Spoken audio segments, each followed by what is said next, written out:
బీహార్లో మళ్ళీ ఎన్డీఏనే అధికారంలోకి వస్తుంది అన్నటువంటిది తాజా సర్వేలో తేలినటువంటి అంశం.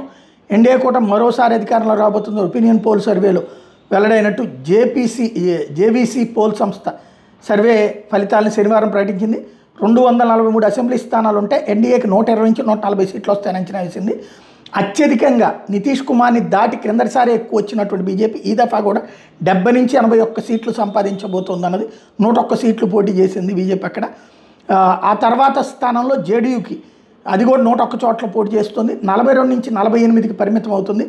మహాకూటమిలోని ఆర్జేడీకి 69 నుంచి 78, అంటే దీనికంటే కూడా బీజేపీకి ఈ దఫా ఎక్కువ వస్తాయన్నదా అంచనా వేశారన్నమాట. ఇంతకుముందు ఆర్జేడీకే ఎక్కువ వచ్చినాయి బీజేపీ కంటే కూడా. కాంగ్రెస్కి 9, సిపిఐ ఎంఎల్కి 12 దాకా వచ్చే అవకాశం ఉందని అంచనా వేశారు.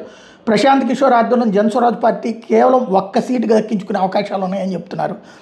ఆర్జేడీ నేత తేజస్వి యాదవ్ అయితే ముఖ్యమంత్రి అయితే బాగుంటుందని మాత్రం అత్యధికలు కోరుకుంటున్నారు, 33% మంది. ఆ తర్వాత స్థానానికి దిగజారిపోయాడు నితీష్ కుమార్, 29%. ఉప ముఖ్యమంత్రి అయిన బీజేపీ నేత సామ్రాట్ చౌదరి మీద కేవలం 9% మందే మొగ్గు చూపారు.